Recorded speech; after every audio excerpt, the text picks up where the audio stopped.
he was from Amsterdam, you know, from the Holocaust. Most of the other guys. I think one of the fellows that was really nice died. He was that old. Yeah, he's head of the school now. Cancer or somebody, maybe. Hello, It's everybody. time. It's time. It's time. Time, gentlemen. Contemporary. Drink up. Contemporary. That's what we had in Germany, 15 minutes after the hour. Yeah. Contemporary. Well, good morning, everybody. This is May 1st, which is the first day of the Celtic summer. And what better way to spend it than in the awakening of intelligence?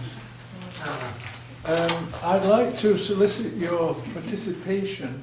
I'm going to read this, if you don't mind. But as I read and as you listen, I hope you feel that your listening is part of the thing that's being said.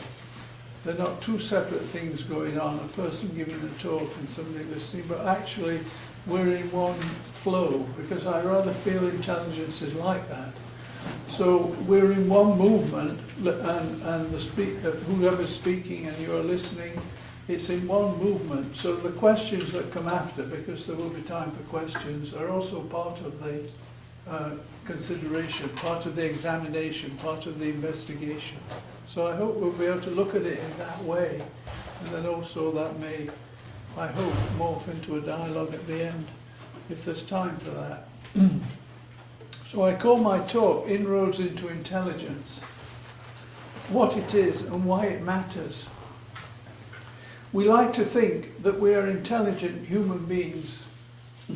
After all, we have the gift of language and speech, are able to travel to outer space, and have made phenomenal scientific discoveries linked to wondrous and ongoing technological inventions. Indeed, as in music, the possibilities are never-ending. One cannot imagine a day when they are not. And yet, as the title of this gathering implies, there is something missing from the mix. We need to awaken intelligence. Let's begin by considering the word itself. It's a combination of two Latin words, inter meaning between and legere meaning to read. There is thus from the outset some suggestion that there is more to intelligence than the literal fact, and more to the operation of the mind than the literal interpretation of the fact. There is a need in all of us to fathom what we see, to go beyond the surface of things, to plumb the depths, to quote, read between the lines.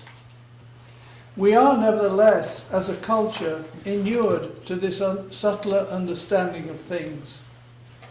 As a consequence, perhaps, of our scientific evolution, or at least the popular notion of it, we prefer hard facts, disciplined testing, the exalting of measure above all other criteria.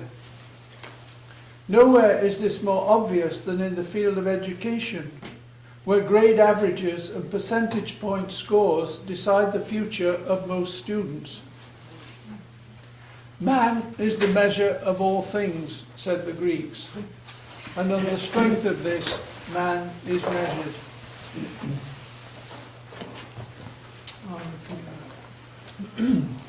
Man is the measure of all things, said the Greeks, and on the strength of this, man is measured.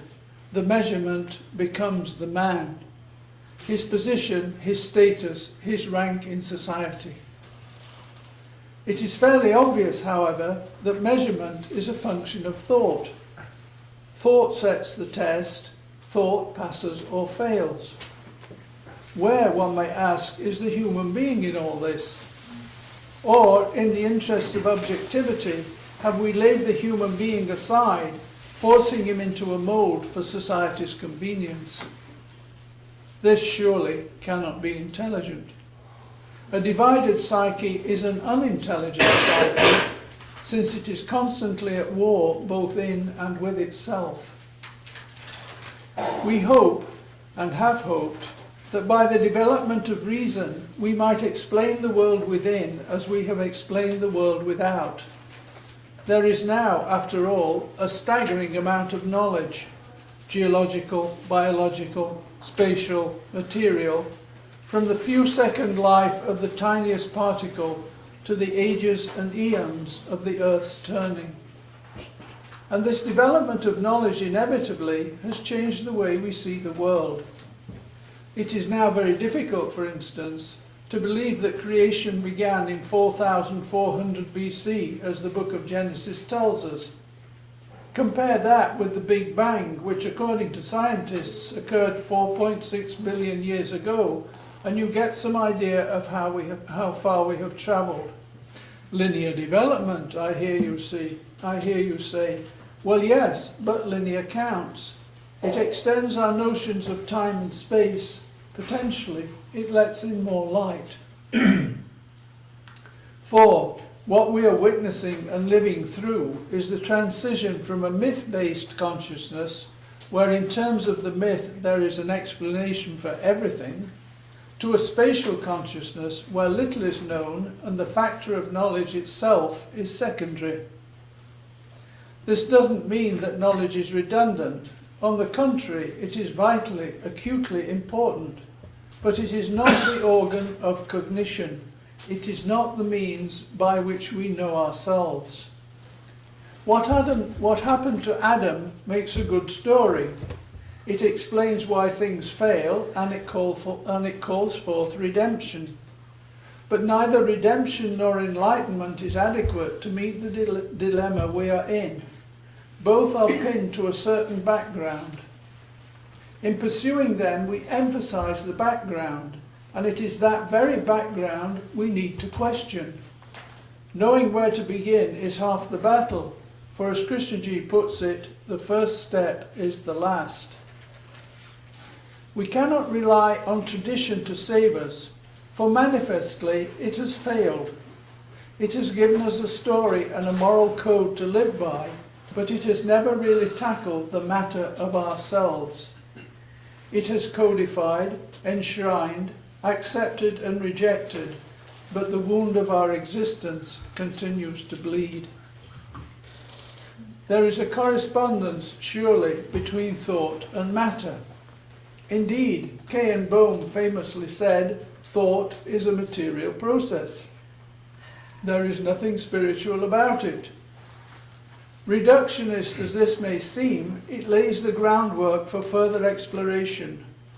For we need to be clear where thought matter ends in order to come upon intelligence. It is, if all the crucifixes, statues, depictions and calligraphy are of that order, then it is futile to look for truth in them. They are part of the thingness of the universe, and the mind that sees things itself becomes a thing. We have lost the familiarity, the warmth of the story, and that is one of the reasons so much of modern life seems so godless, loveless, alienating and bleak. Or, to put it Beckett's way, we are between a death and a difficult birth. The birth calls forth an awakening, the beginning of a new journey with a different compass bearing. Man as a means of knowledge, that's a phrase of Christian G's, man as a means of knowledge has reached the end of his tether. He was slain on Flanders fields or gassed in Auschwitz. Except technologically, there is no way forward, no future for Homo sapiens. It is difficult to exaggerate the urgency of the situation. Yet, as in all situations of great danger, the first essential is a cool head. We must be able to put our house in order, which means discrimination and demands patience. There is no fast track to the knowing of oneself. It is a day-by-day, moment-to-moment affair.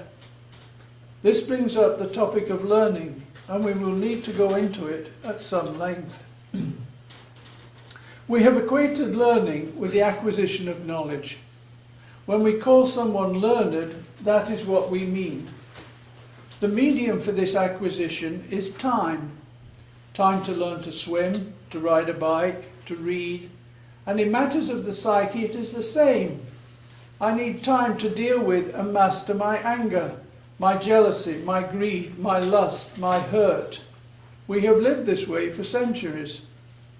But the evidence is it doesn't work. In the mind's meantime, I am still angry, or I apply a band-aid which I call suppression. In matters of the psyche, time is not the medium. The accumulated and accumulating body of knowledge is of absolutely no use in this field. What is needed is an instantaneous act of perception, a seeing which is at the same time a doing, but not reflexive, reactive, old, something new for a new situation. For in this alchemy of circumstance, the past has disappeared, and what remains is the act of perceiving stripped of the past, the assessor, the analyzer, the person who perceives. This learning is timeless, and like the clouds, it is never the same from day to day. Intelligence wants to manifest, said Kay, but most of the time we shut it out. We are too preoccupied, too busy, too enthralled. We spend our whole life in a little field, unaware of the mountains and valleys beyond it. The fact of the matter is, we are conditioned. And while some of it may be necessary, learning speech and language, how to walk, climb and run, even these elementary capabilities often come to us heavily loaded with a series of inbuilt messages. Our language is God's language, stomach in, chest out, etc. From the outset, then, we learn not just to do things, but to cover those things in a sheath of meaning. We get so good at it that eventually these meanings override the physical fact. Take the case of nationalism, for instance, a seemingly ineradicable disease. We all need physical security, food, clothes and shelter for all, and it is universally acknowledged that the world could feed itself. The fact that 1 billion people are starving is not down to production, actual or potential, but is the consequence largely of national divisions, the conflict between peoples and ideologies, and our failure to cherish the earth as one whole. Nationalism, of course, involves identity, as does most conditioning. It is largely a question of who we are. To be able to identify myself with something, especially something great like the nation, gives me a sense of security, of belonging, whether that security be illusory or not. And the fact that everybody in every nation is doing it further enhances the rightness of it. There is a collective, collusive sense of security. It stands to reason, however, that so long as we have nations, each one defending its own identity, each one pursuing its own security, we cannot have world peace, pacem in terris. To see this as a fact is the action of intelligence. Intelligence is not some far-flung thing. It is the present tense action of daily life. No school or university can teach it, but it comes into being when things are seen as they are, particularly the false as the false. One cannot define it in positive terms for the simple reason that most of what we assert comes from our conditioning and is therefore false. And false because limited, relative, arbitrary, because there is no grain of truth in it. There are many blocks to intelligence, but they gather around the notion of identity, national, racial, personal, sexual. We all want to be somebody, to be the same forever and always, which is what the word itself means. Latin idem means the same. In a fluctuating, transient world, it is the one thing of which we can be sure, or so we think. After all, if I say I am a Christian, I am not only bulwarked against the wickedness of the world, I am also promised a reward in heaven. I know who I am, both in this world and the next. Or do I? The firm conviction this is how it is, and that in fact it cannot be otherwise, builds around me a wall of certainty, and within that wall I live and die. It little matters, in a sense, whether I have built that wall on rock or on thin air, so long as I believe it gives me certainty. Intelligence begins when I start to question, when I really want to know the truth of things. If I simply believe in what I have been told and hold fast to it as a source of security, the door to intelligence is closed. I may add some new factors and features to the mix, but essentially I remain immured. I am still operating within the field of the known. And it is precisely the known that I need to be free of. I've learned from reading Kay and from my own researchers that there is nothing new within that field. So for my own sake, if for nothing else, I want to break out of that confinement. Intelligence, of course, doesn't operate that way, for the greatest of all knowns is the self, the ego. It is not only the known, but the organ of knowing, and therein lies its tenacity and cunning. It has the weight of 1,000,000 years behind it. No wonder then that it claims things for itself, including this dawning intelligence. If questioning is the fuel of intelligence, questioning authority, tradition, belief, identity, then the outcome of it is freedom from those things. Not the freedom of reaction and defiance, which is actually no freedom at all, but the perception that they are inherently false. It is not the I that has this perception, in which case it would not be intelligent, but the unimpeded power of seeing itself, something of which human beings are capable, but which at present, in most cases, is dormant. It is quite impersonal, it belongs to no one, and that may be part of the difficulty. Intelligence comes on the wind, as it were. It has no sequence or resting place. It does not belong to you or me. At the same time, it would be wrong to make a mystery of it. While it is not incremental, it is not insubstantial either. It is a real force in the real world. Mainly, it shows us what not to do, to suspend action when action would breed harm. Not being ego-based, it puts the ego in its place, and that of all things is the prime necessity. This is the shift which at the individual level can create the momentum for a social revolution, the regeneration of values from within, which can give rise to a new and different world. Nor do we need to suspend its operation. On the contrary, it happens only here and now. There is no instruction or preparation necessary. Intelligence makes transparent that which it sees, removes the dirt from the lens and the snake from the rope. In so doing, it opens up a space which the brain is part of, but which far transcends the brain. For the brain is limited, finite, material. The space of intelligence is not. Unlike thought, it is not a material process. In fact, it isn't a process at all. It is more like, and here words fail me, the face of reality mirroring itself. And from that mirroring, if only for a second, the functioning of the self, the ego, is absent. This doesn't mean that we are totally free, but a new factor has come into play. A dislodgement of the seeming solid wall has occurred. It may, in terms of time, not last long, but there is a certain quality, a flavour to it, which distinguishes it from the common world of thought. It can, by its nature, not be held on to, and any attempt to recapture it is futile. Nonetheless, its emergence is a fact, and it resonates like music, a groundswell out of time, opening up the chambers of the heart, or heart-mind.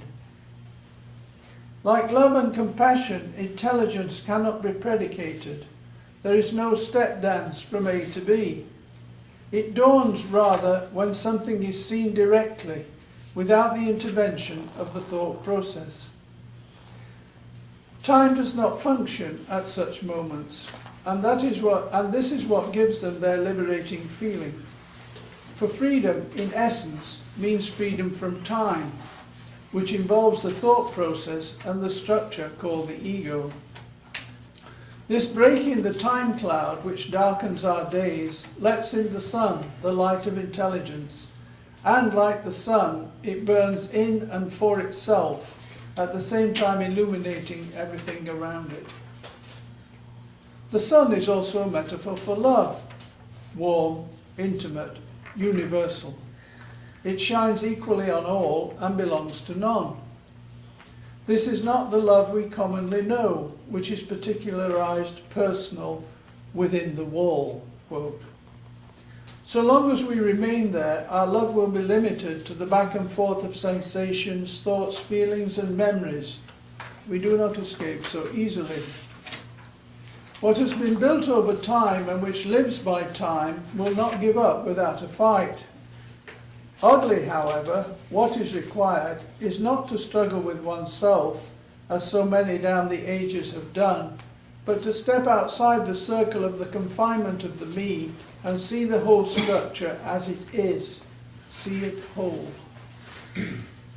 This is not an action of the will, but springs from the nature of the situation itself, the urgency of which is my urgency. The consciousness of the world and my consciousness are not different, and which propels me from the depths into a new way of seeing. This stemming from the situation itself is not a choice. It is the action of awareness in face of the fact. It is the fact itself compels an action, not my will or any blueprint for action. Seeing things globally is part of intelligence, a first and essential breaking away from the confines of the parochial mind. For if we are nurtured in self-protection, as we are, where, except through intense suffering, will we find the awareness to see things as they are? It is the work of compassion, surely, to point this out, to give an overview of the human condition and to call forth the reawakening of intelligence.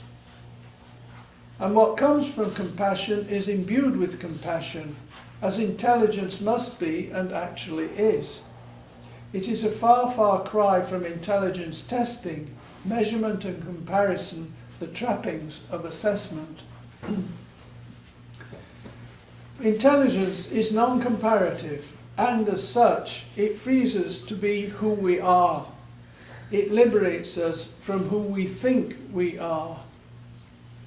The web of conditioning is strong and binding, but there are ways through it, as we have seen.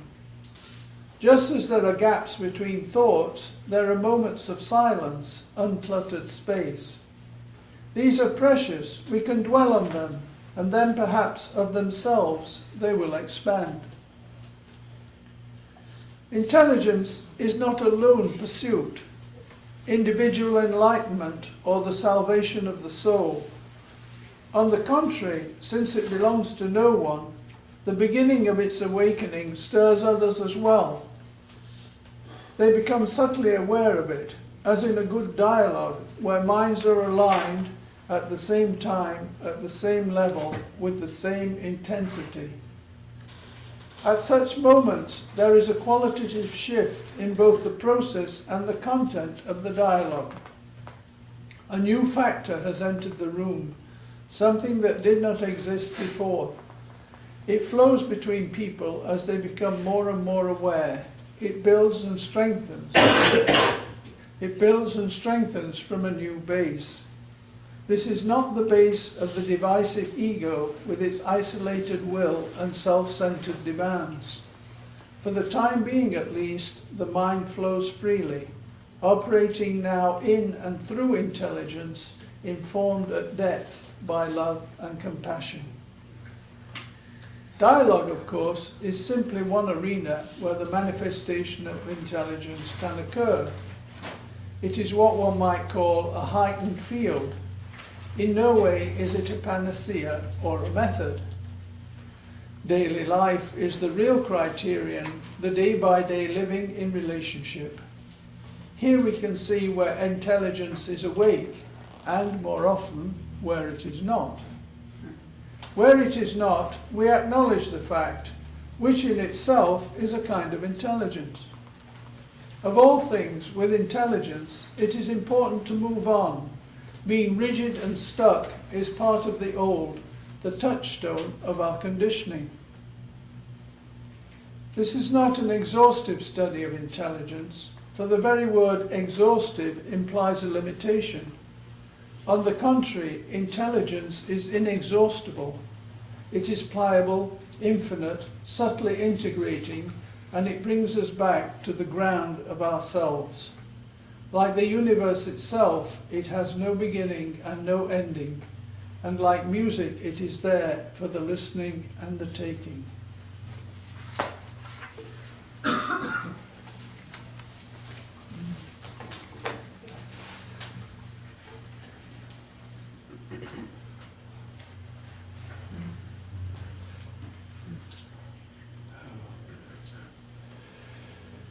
Amen.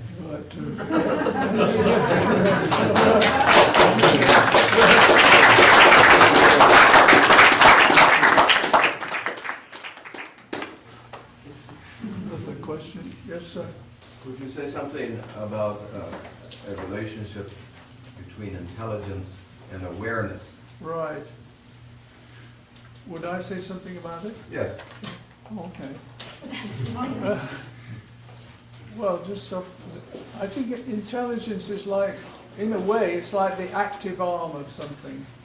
It's, as I see it, this is my own take on it. It's like the active arm of something, intelligence is the active arm of love, and it's the thing that it does things. It sees things and does things. So it sees something, and there's no gap between the seeing and the doing, because as soon as you see something as it is, that's how it is. There's no gap. Awareness I see as a more general field, not necessarily associated with action. That's my personal take on it.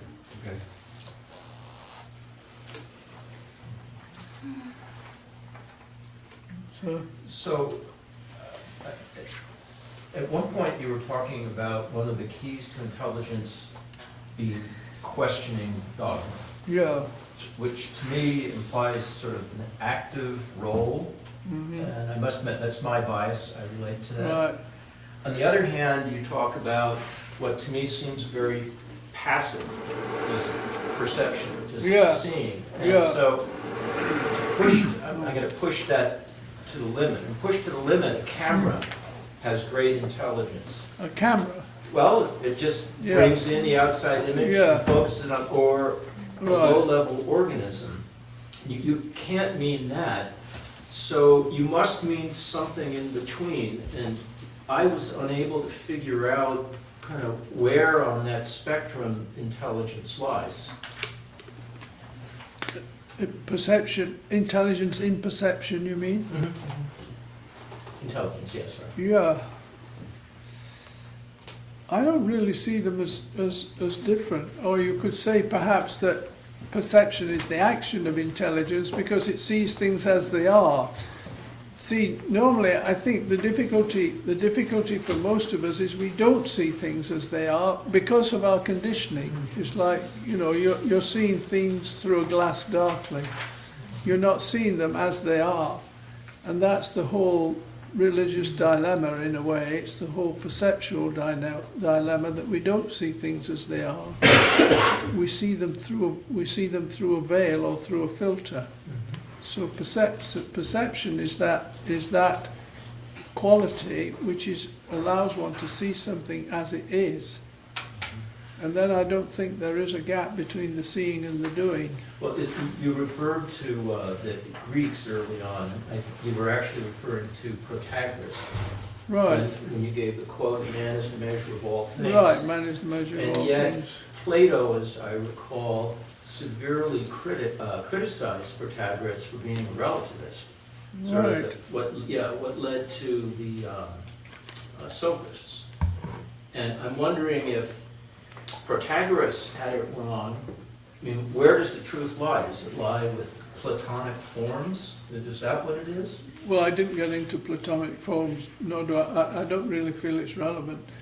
I think what's come down to us through history. I'll stand up so everybody can see me. What's come down to us through history is a certain strand, I think, of Greek thinking. It's probably not the whole of Greek thinking, but we do have this thing about measure. You know, measure being the criterion. So we measure what we do. We're very good at it also, particularly in the West and the East. We can measure practically everything. And that's given us tremendous scientific blossoming, you could say. But I think the danger is that we then think, because we have this capacity, that that's the only capacity, or it's the major capacity, or it's the capacity for ascertaining the truth. And I think that's where you get onto dangerous ground, because actually it's not the truth, it's just a measurement of something measurable, which is within the functioning of thought as we know it. So it's actually quite dangerous. George? Yeah, at the beginning you were quoting Bohm, and you said Krishnamurti. I remember reading something this. I don't remember Krishnamurti agreeing with Bohm when Bohm, reductionalistically, as you said, reduced all thought to material processes or chemical processes or whatever. It seems to me that that thought would have a number of definitions or levels, and that like Plato, who is referred to, distinguished, for instance, between simply having opinions and thinking about this and that, and then true thought, which could be translated actually as seeing, there's knowing. But it seems that thought, be giving a short stick here, Professor Krishna yesterday, for instance, spoke of analysis as allowing the posing or formulating of questions, which would bring us to that point. It seems like that thought would have a role, and perhaps an indispensable role, in paving the way for that moment of perception that is not thought. And that when Krishnamurti emphasizes this moment of seeing as being not thought, a lot of people, perhaps at his fault somewhat, seem to see this as a damnation of thinking, whereby this whole talk about thought and thought not being enough and blah blah, etc., is itself a process of thought. And as I say, it seems that thought would be indispensable to sort of clean the plate and to prepare one for that moment of non-thought that would be there. The way you described the non-thought, it sounds a little like a self-help. I think we've got it. It is indispensable to take one to a certain point. The point is we habitually don't recognize that it is limited. And actually the Krishnamurti himself used the phrase "thought is matter." He did. And he used it quite frequently, actually. Thought is matter. Now, in conversation with Bohm said, "I prefer to call it a material process." And Kay said, "Yes, that's good. I prefer that too." So after that, they said thought is a material process. But it's an interesting thing that it is, of course, it's relevant and has value. The point is, it also has limitations. That's the cruncher. I think you've got yourself into a bifurcation then, right? I mean, if you say thought is matter, you're implying that there's a spiritual realm or something that's beyond that, right? That's another problem. Well, I mean, denigration of matter nowadays doesn't make a lot of sense, because you can't get a hold of matter. The more deeply these people have looked at it, it kind of turns into kind of whiffs of energy and things like that. I think it's dangerous to say thought is matter and dismiss it And we're after something beyond matter, beyond thinking, beyond, I mean, that's the process of thought trying to get beyond itself, right? Well, no, I think that brings up the matter of what Bohm called proprioception, which is the capacity of thought to see its own limitation. See, physically we have proprioception, all of us, you know, which is knowing where your physical body is with relation to other things, and we have it after some time innately. But I thought think thought the has use this of the word tendency. knowing there might be a little confusing, right? I mean, it's not a question of knowing, there's a question of awareness or an. Yeah, okay, it's a question of awareness. So, but we don't have that same awareness with regard to thought quite often. I mean, we do feel that eventually, if we try hard enough or do it well enough or continue, you know, it will explain the nature of everything. This is, you know, I think this is a kind of implicit, this is a kind of assumption that many people have, that it will deliver the goods. And what is being said here, no, it won't deliver the goods under any circumstances, because it is in itself limited. So, you know, that's the point. So, how I'm seeing this, or how it's speaking to me, is simply this way, I guess. We have a difficulty seeing that thought in its very nature is an external movement. It's created by the outside, and it's caught in time, right. and therefore it's limited. Mm-hmm. What makes thinking significant, I think, is what's behind it. If love, intelligence, awareness is behind thought, then thought has its place. Without that, it's a menace. Yeah, in any right, direction. Yeah. Yeah, this is not an anti-thought school. I mean, it's not that. This is not an anti-thought school. But it is about the limitation of thought, certainly. Yes, sir. If thought can't explain everything, then does that leave the field? How does that leave the field to intelligence? Are we saying that intelligence can explain everything, or can put us in touch with everything? Well, I mean. I think it, well, wait a minute, it's sort of, I think it when it's in operation, it vastly expands the way you see and feel things, or at least that's my experience, however brief. It vastly expands, and I realise that this confinement in thought is like being in a cage in a way. So I'm not seeing neither am I seeing what things are actually like, nor am I seeing the whole of everything either. Those are two limitations. One's a kind of filter by which I see things in a distorted manner. The other is the limitation of the organ itself. So that I'm limited in two ways, probably a lot more ways. So it's a kind of invitation, as I hear it from Krishnamurti. Look, it's a sort of this thing he's been talking about in the moment, like the seed of awareness. You know, the seed of 1,000,000 years. This thing that has been in human beings but has never really developed. I think that's what he's trying. That's what he's trying to reach. Actually, he's trying to get that seed to germinate by watering it. You know, and it seems difficult at the moment because you know, it is kind of dormant. So we're sort of groping around. We're sort of groping around for it.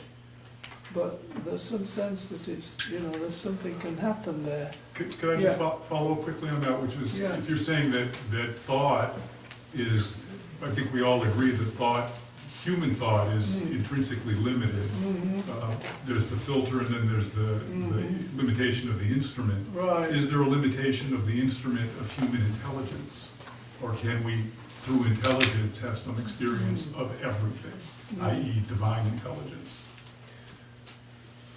Well, I don't know if intelligence can be described in quite that way. It seems to me that it's a kind of medium or mode of seeing that is not, it's not human in the sense that it's locked into the human being or body or brain, or I think it's more free-flowing than that. It's kind of out there, but it's not concretized in any way, I don't feel. And so I call it infinite. I feel it is infinite. So it's something that you can be attuned to, which you can invite into your life, which you can try to live by without making, you know, an effort of it, without making a problem of it. It's freer than, it's looser than that. Would it be proper to describe something that's instantaneous as free-flowing? Yeah, well, good, yeah. Huh? I That's think the so, sense that don't I you? have of it, Well, that it's like the actual flowering of something. An intelligence, if it's, again, not a fixed thing would be a dead thing, it could be Right. explored, but something that is a living intelligence is always moving, transforming, changing, Right. and you can't describe something like that because even the language cannot contain it. No, the language cannot contain it, quite right. Well, the limitation of language is one of the limitations that we have, you know, and But I- much of our thought is based on language, of course. Because you have to feel it. You can't talk, you have to feel it. It's like sugar. If you don't taste it, you don't know the taste. And intelligence, you have to feel it. You have to taste it, You true. feel it, right? Yeah. We feel It's it. like the aha moment. What? The aha moment. Well, but I've got it. I think you have to bring the heart into it. And Yeah, I know that's Joseph right. Chilton Pearce really talks about that the heart is a center of actual intelligence. And the body is itself, the gut is Also. too. The heart in particular, because it has this actual infinite capacity that the brain actually doesn't have.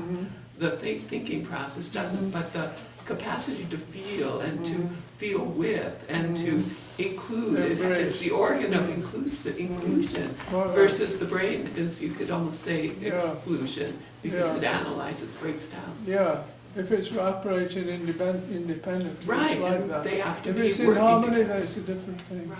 Sean, you had a question? No. Oh, okay. So the question is, how do we taste it? The question is, how do we taste it? How do we taste intelligence? That's what we're talking Well, about, right? then you get into the method business. It's a question, it's a question.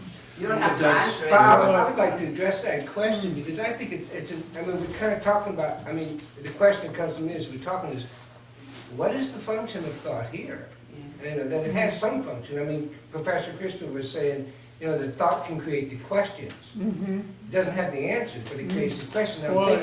I'm thinking about, Nisargadatta says, look at the contradictions, and that seems to be where it's at. I mean, like space-time, Einstein, he came to his theory of relativity through looking at the fact that light didn't have an additive quality. That makes no damn sense. It doesn't have a what? Additive quality, Oh, you can right. add to the speed of light. Right. And that didn't fit No. with our ideas of space-time. No, it didn't. There's a contradiction there. And he kept looking at that contradiction, and I think that's the way the great scientific discoveries, particularly in physics, have come about, by people looking at the contradictions. Right. And we're full of those. I'm full of contradiction, right? I mean, I have these ideas about the way I ought to be, and I'm not that way. Or there are ways that, well, if I were really intelligent, I'd be like this, and then I'm doing all these things that aren't intelligent. Right. So, I mean, that's the contradictions, and I wonder, there isn't a way of, not as a method, but just, intelligence is operating. Just a question. A question of Leave like the looking at question, those don't do anything. contradictions and Leave the inviting question. Yeah. intelligence Well, in that I sense. think contradiction is a good is a good touchstone of non-intelligence, don't you? Yeah. I mean, there's something unresolved. It's like a conflict. You know, if you're in a conflict, something is unresolved. Now, you can ignore it, you can suppress it, you can try to forget it, but generally it's still there. So you haven't come to the end of it. Yes. So I think it's like, you know, there's a feeling of wholeness in intelligence. lady at the, yeah. I like what you were saying about heart and taste, the feeling of intelligence, Right. rather than the thinking of intelligence. Of course, yeah. What are we sensing from our senses for that wholeness that I think is much more akin, and maybe it's more female, and again, it's a separation, I don't want to go there. But I sense it's deeper than just the thought process, it's much more. That's a question. Yeah, That's a question. it's more whole, I think. Exactly. Yeah, and your senses are alive, and your Yeah. feelings are alive, Yeah, and your brain's absolutely. alive. It has that that kind of knowingness. quality, yeah. It's not limited. You're not really doing anything, it's just there. It sounds like it has to do with the organism, the wisdom of the organism, beyond. What do you say, Mum?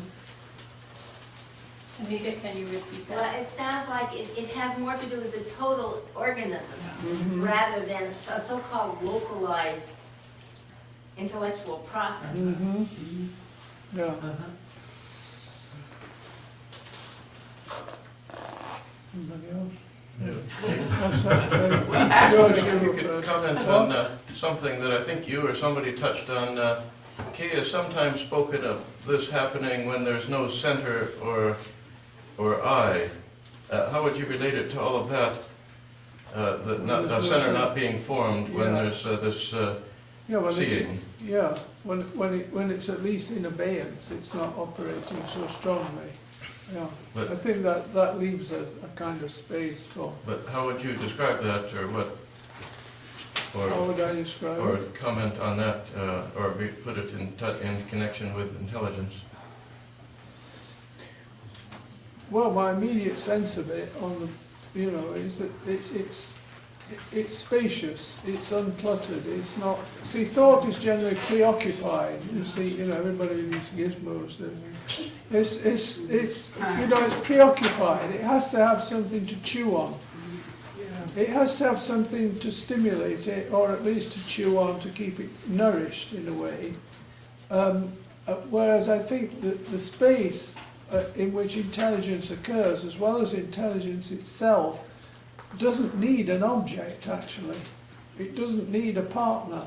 It's complete in itself, which doesn't mean it's inactive either. But that's how I would put You it. mean more that it's based on insight, is that what you mean? Yeah, it's a space in which insight can occur, or it's an operative, Like an awareness. Yeah. Alive. It's like something comes to you rather than you seeking Yeah. for it. Yeah, I think intelligence is like that, isn't it? You see something and you go, aha, somebody said it's a sort of aha. That's how it is. And I think in that moment, I don't think there have been any experiments done on it, but I got the impression that in that moment, time itself ceases. Because the mechanism of thought is very bound up with the process of time, and it thinks in time, and it's born in time, and it creates its impressions in time, and it explains things in time, and it develops logical arguments in time, but they're always in a way at one remove from the fact. It seems artificial in a way. Sorry? It seems artificial and reductionistic. It takes a portion, in a way. It's a crude, in a sense, a crude approximation that is very self-satisfied with itself. It's kind of like it's all there. Time is there, the awareness is there, it's kind of like everything is there. You can't get rid of it. It's like all is there, all is one. It seems that the act of intelligence, like, again, self seems to always think that if it's kind of breaking through into intelligence, it doesn't want to see that intelligence is there, but it's the thing that's in the way of that intelligence. So when self is not, then the other is. And to go back to someone asked about a question, a fundamental question, I heard Kay once say, some questions need to be held in the mind for an eternity. Yeah. So it always keeps that whatever it is open to that fundamental. He even called it maybe the impossible question: what is actually going on And are you aware of what self is doing Right. that interferes with intelligence? I would question the assumption, in some way, thought is limited, we can see that, I mean, thought to think must think about something. Right. And I mean, a thing is by definition determined, it's limited, it depends upon other things and all of that. Right. In that sense, thought is limited, but it's also unlimited, because it can make anything into a thing. And once it makes it into a thing, then it's on its merry way trying to describe it. And just as maybe perhaps we're doing with intelligence, we're saying, okay, that's a thing, but if intelligence isn't really self-conscious, if it has nothing to do with being self-conscious, then to speculate about what it is calls to mind calls into mind the process of thinking and describing and containing and determining and all of that, right? Yeah, well, we have to use language in order to give just a feel or an intuition or a suggestion of what it might be like. I don't think we're saying in any categorical way what it is, and rather in a way clearing the ground. That would be the point or purpose of a meeting Yeah, but like clearing this. ground for what? Well, for the operation of something other than, the predictable, which is what we've got. The predictable. The is what we- predictable, yeah. Predictable that's wars, what it is, predictable right? starvation, predictable climate change, predictable, it's all predictable, actually. That's what we have. That's what we've got, yeah. There has to be something that is not predictable in that sense. I mean, it's very urgent that there be something. It's not just, we're not just playing around here. Could you talk a little bit more about the question between action, between thinking and action versus intelligence and action? Yeah. And you say that there's no gap between intelligence and intelligence seeing Right. and action. And I wonder if you could talk a little more about that and maybe give some examples of how that actually occurs. Intelligence seeing is a kind of action or is coincident with action. Well, I think basically what I would come back to is the question of time, because if you take thought, you take thought about something and then you go and do it, right? Like in in 3/4 of an hour, so we would take thought and go over there and eat lunch. We've worked it out, we've planned it in advance, the people who are cooking the meal have planned it in advance, all these things have been planned in advance, and then we go and do it. And what results from it is a bunch of people having lunch, and everything that comes. The intelligence is sort of, it's not deliberate in that way. And I see it as a very different kind of, process, actually, where there isn't actually, I think Jesus said, which of you by taking thought can do this? Well, you can't do it. In other words, creative things don't actually come about that way. When we brought up Einstein, the thing about relativity, it didn't come by him working it out. It came by him asking questions and then seeing something. And that seeing something went through the kind of veil that was obscuring reality. So in some sense, the perception, now once that perception occurs, it must have consequences. I feel it's quite inevitable. Like the theory of relativity has had consequences. The quantum theory has had consequences. Once it's discovered, you can't forget it. It shifts because it creates a change in the order of reality. We're no longer living in the same reality as people were 100 years ago. I mean, it's a very, very different reality. Everything's changed, really. But is reality changed or is our descriptions changed? Well, I'm talking about a discovery. Yeah, that's a good question. Yeah, well, a quantum theory was, cavemen, when cavemen were... Cavemen had quantum theory too, but they didn't know it. So Well, outwardly, we things are, you know, technologically more advanced than 100 years ago and whatever. Much We have more, yeah. computers and Mm. cell phones and whatever, but I Mm. mean, inwardly, we're not really that much different, are we? Well, that's what we're saying. That's what that's where the whole question of the awakening of intelligence comes in. You know, to move from this primitive state to something more intelligent, something more human, something more civilized. That's the whole point. Yeah. I'm just wondering about the component of love in relation to intelligence, because what I'm getting from Kay is that the small means the individual. The what, sorry? The individual, he described differently the individual me, my small awareness, my small self, and he talked about humanity. And I've noticed that a couple of points in his talks the last couple of mornings, he's urging us to go into that space of love. And to me, that seems to be a component of intelligence. It's not the human thinking that makes it. No, But no. it has that component, could you talk about that? Is that correct?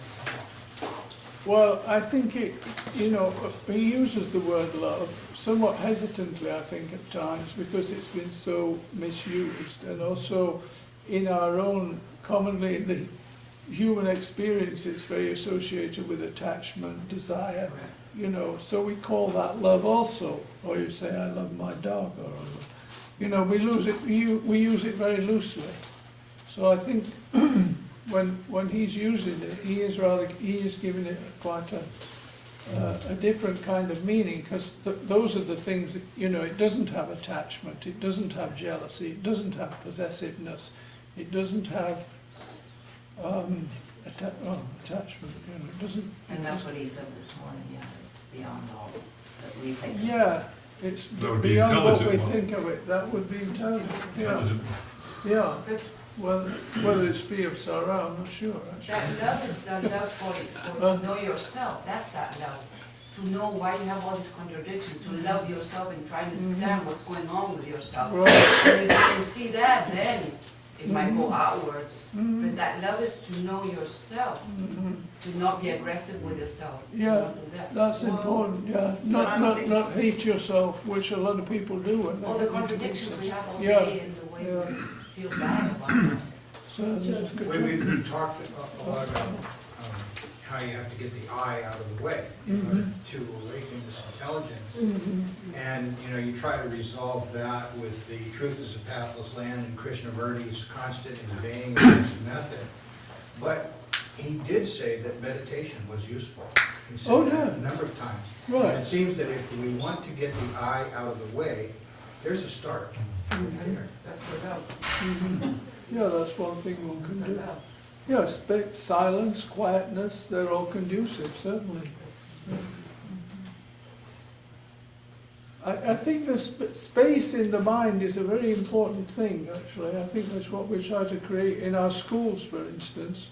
We don't fill every room with, you know, there are some spaces which are kind of unoccupied, and that's done deliberately, so that you won't, you know, you don't give young people the impression that they have to be doing something all the time. You know, they don't, actually. In fact, if you look at your life, any life, there's a lot of space in it. But we generally don't notice it. Why, because we're up here. Yeah, or wanting the next vital thing is the next thing I'm going to do. Well, you know, is it actually? Or you still do things, but is it actually? What about the way you are right now? So, it seems like what could be important is to recognize some of these qualities of intelligence. To begin to recognize in our daily affairs of our life a sense of that. What are these qualities? Like openness, acceptance, timelessness, curiosity. yeah, and non-aggression also. Yeah. First about yourself, curious about yourself. I think it's Not quite, about the other, about yeah. yourself first. I think again it's maybe conducive and helpful to think of the things that are not going on within it, you know, such as antagonism, aggression, you know, those are the things that are really blocking it.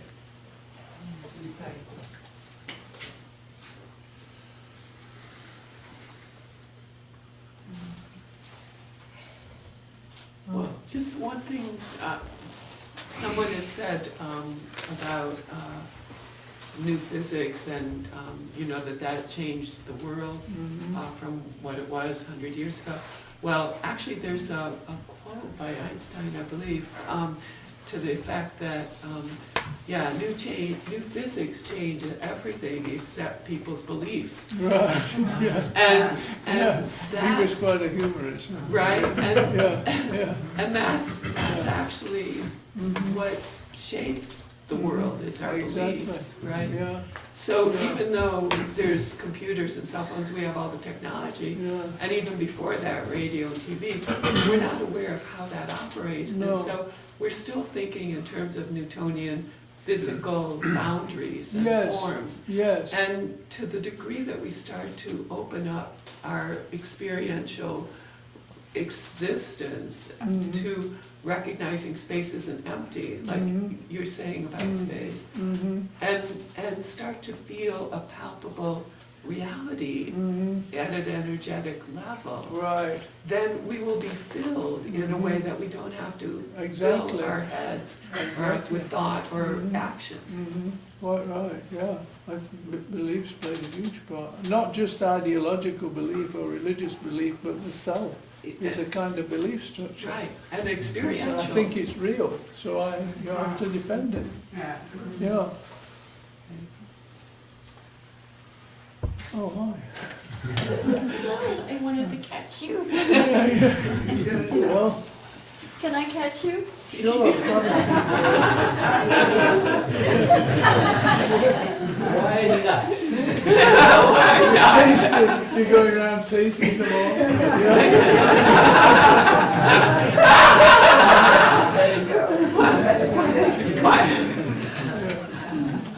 Could you just repeat everything that you said?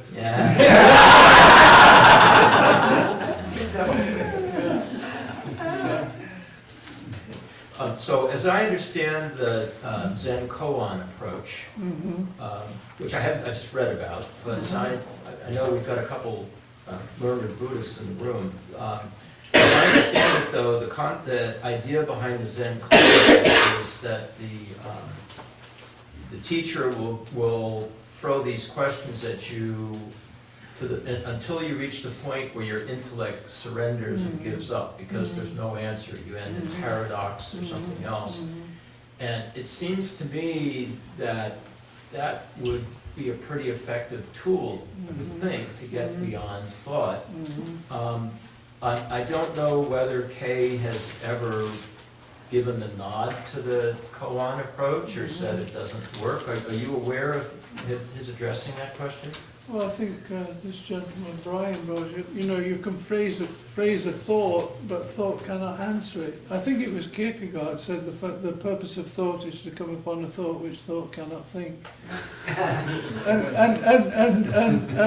and because in that thing, in that in the posing of the thought or the formulation of the thought and the holding of the thought, thought cannot answer it. So, you know, but nevertheless the holding is important.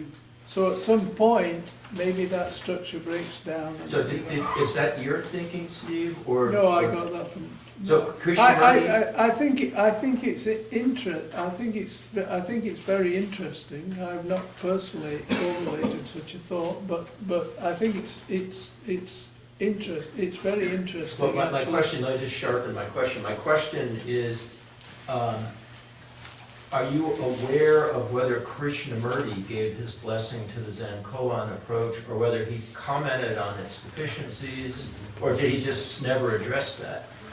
Well, I don't think it not in terms of Zen koan, but the sense of formulating a question which thought cannot answer. That's the essence of it. You know, you formulate a question, but then thought cannot answer it. So you know, you live with this question. And was I think that the significance of What? it too Was that is, Kierkegaard? Your Kierkegaard said the purpose of thought is to think a thought which Right, thought cannot right. think, which is a beautiful paradox, of course, yeah. That the whole point is that, yeah. I think the significance of it too is that the danger that we're trying to get rid of thought again seems to surface. It's putting thinking in its place, Exactly. seeing the limitation of it, and the other part, like that brings up is, because someone said a comment earlier, and I could see that thinking can practice meditation. Self can practice meditation. Self can practice any kind of modality that self wants to get rid of self, and then therefore strengthen itself and develop a whole belief system that it's, you know, slowly getting rid of itself. Yeah. It's such a cunning intellectual game. Very. And the constant attention to that, Kay talks about, again, that because I remember in a dialogue with a Zen master, and the Zen master said to him, we call that one-pointedness. At that point of holding to that, the trickery of one's own thinking process. Right. Yeah. To move beyond it.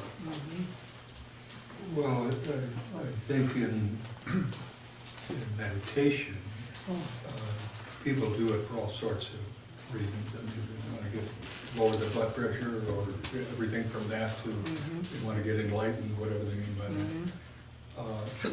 The difficulty is if you sit down with that in mind, you're going to be sitting there saying, "Am I there yet? Am I there yet?" And which is really just tying yourself in more of a knot and being more neurotic. So if you can let that all settle out and see it for what it is, it's just more mental bullshit, then perhaps something else might happen. Teresa? Yeah, well, I'm wanting to go back a moment to it earlier in your talk when you were referring to intelligence allowing one to see things as they truly are. And I'm wondering about that. I mean, where I see myself caught in the thought processes of the delusion is that sense of separateness. Where I see, you know, it's like when we see ourselves as separate individual organisms, then we do things that are self-serving, like war and anger and attachment and all those things. So I'm wondering in that, well, there's a couple of things I'm wondering. Is there a form of education that you see, Stephen, that cultivates intelligence? It doesn't teach intelligence, but it cultivates the possibility of a place for intelligence. Isn't it what we're trying to do in our sport? But trying being the you know, the adjective. And then another question I have for you is, so in that, I don't know what to call it, perception of intelligence, or awareness of intelligence, or experience of intelligence? Just having it. Yes, well, having it, but though you were referring to it as if it was something outside of the self. Something that outside of the self. Something that almost landed on you. Yeah, it comes to you. Yeah, I think so. Well, I think you get a feeling of when it's operating, partly because the other is not. You know, this other thing is not suddenly not there, and then you know you're seeing the tree as it actually is. which is, you know, it's not an otherworldly experience. On Right. the other hand, it's not a very frequent experience either. So, Well, you could say it's there, but you're not paying so much attention to it. So what is that? well, The yeah. thoughts, Oh, the it's there, thought. but you're not paying that Well, much. it's not gone for good, no, but you know, it's in abeyance. I think many things are conducive to intelligence, you know, and the way we approach learning in our schools is somewhat, at least somewhat intelligent, you know. It's not so competitive, it's not so, you know, goal-oriented, and it's allowing people to learn in their own way. That's what they were saying in the OGS presentation yesterday. What the students really appreciated, they were allowed to learn in their own way. I think that's that permission to be who you are is part of it. Actually, society doesn't give us permission to be who we are. On the contrary, it tells us who we are and then makes us be that way. We tell ourselves that. Well, we have expectations. No, it's, that we you know, they do it conform. nicely or they do it brutally, but they do it, you know. Could you just comment on the difference between experience and experiencing? And experiencing. Yes. Well, to me, experience is like a storehouse of things that you have experienced, and sometimes, you know, parts of it are more active, and, you know, experiencing can be something quite alive in the moment. It's a present tense, it's a present participle, so, you know, it's the present, the presence of the present, I would say, which is interesting, actually. Sure. I'm still not clear on what you see the difference between awareness and perception is. Like, Awareness you're saying and awareness is sort of like this passive field of sorts, and perception is something that acts. But I don't see, it seems, I don't see how that's, I don't really see how it's practically different, you know what I mean? Because if I'm being aware, that's sort of like, an action may come from that as well. I don't see the. Well, awareness awareness is more like a ground, I would say. But let me give you an example, because this often strikes me when I go for walks here or in England. You know, I see a horse, and that horse is aware of me before I'm aware of it. Now, what is doing that? What is doing that? Why animals are so aware, like dogs know when, you know, if there are 10 of you on a camping trip and one of you goes off for a moment, that dog knows and he follows you. Now, what told him that? Well, nothing told him that. He's just aware that you've gone off. And similarly, horses, they're aware that you've entered their field, you know, whether it's a literal field or the... So awareness is, I see it more like that, as a kind of field. Perception, if you want me to put it, is more like, you know, you pierce something. That's what it means to take through, I think. So you know, you see into something, or you see the nature of something. And I would say it's more of a human activity also. But animals have awareness, definitely. And plants, plants very much, and trees, they all have awareness. Isn't that intelligence, nature? Sort of, Very yeah. intelligent. It's very intelligent. Oh yeah, we're the unintelligent ones, actually. No, really, we're the unintelligent Well, ones.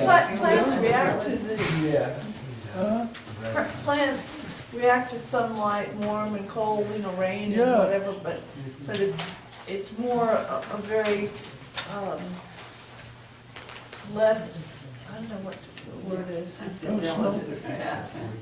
Well, less developed form of consciousness than animals and human beings. You know. Yeah, but they know when you like them or not, you know.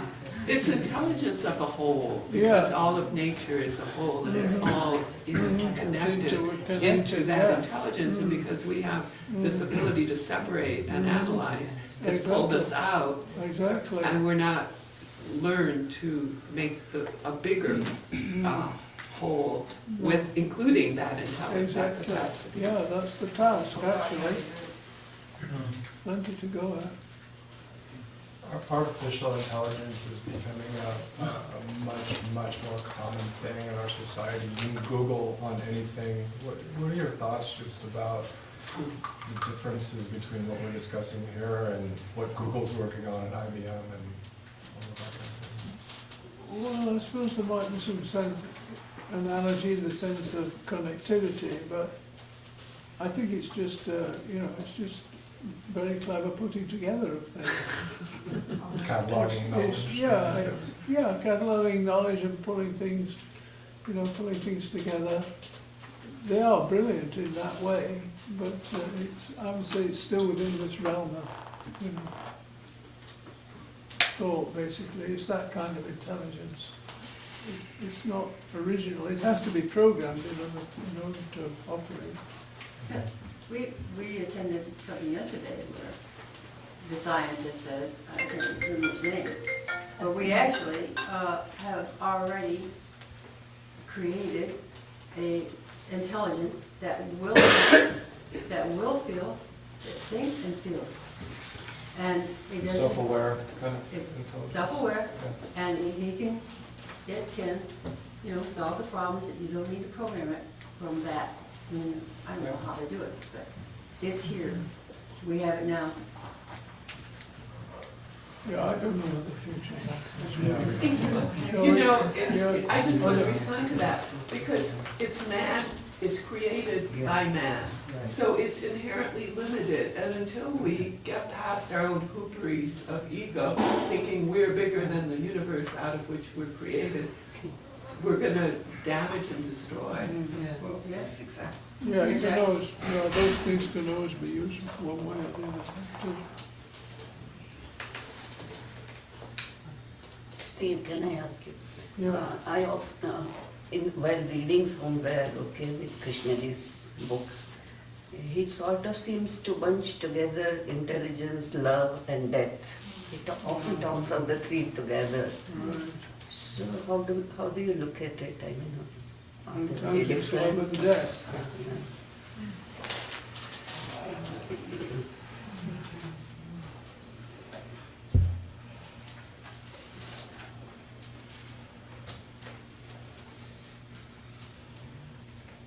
Perhaps there's a kind of death occurs when you perceive something very clearly. Absence It's of self time. or something. Well, time is not present, and that's the clue to it. See?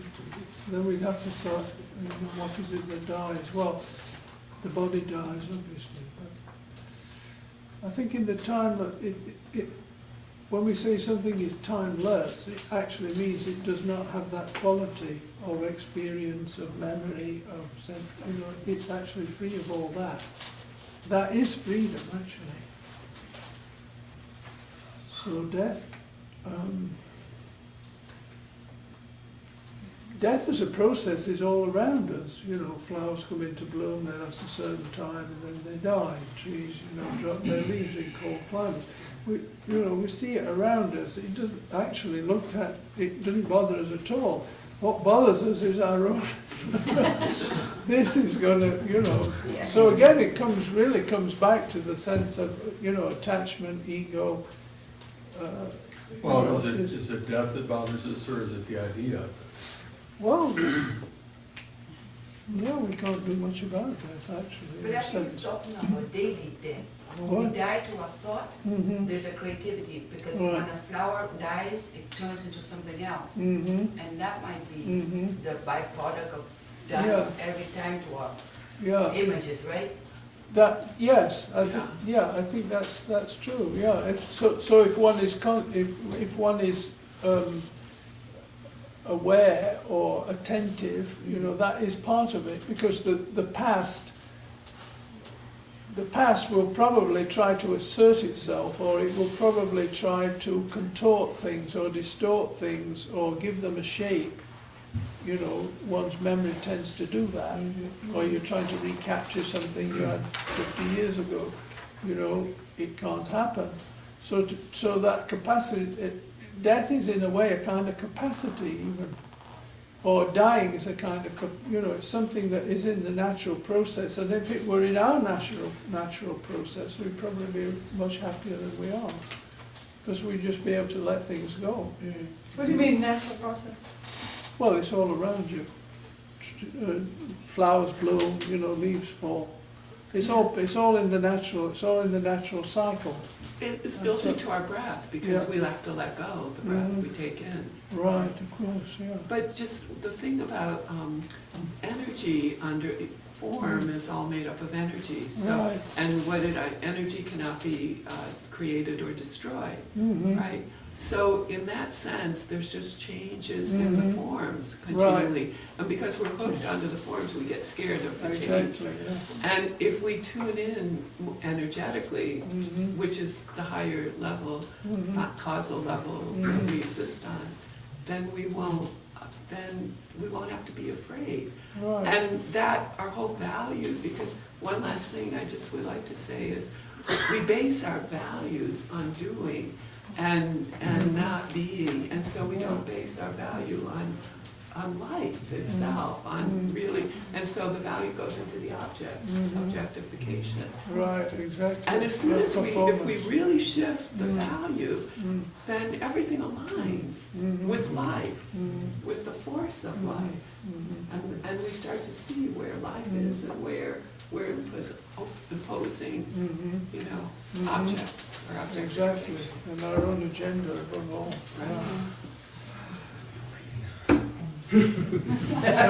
Shall we have a break before lunch? I like the gesture. No, Can you get a copy of your talk? You wanted a copy? Yeah, Give you our emails? Yeah, if you give me your email address, I'll send you a copy. Thank you. Yeah, I have a pen here and paper, so Thank if you. you'd like a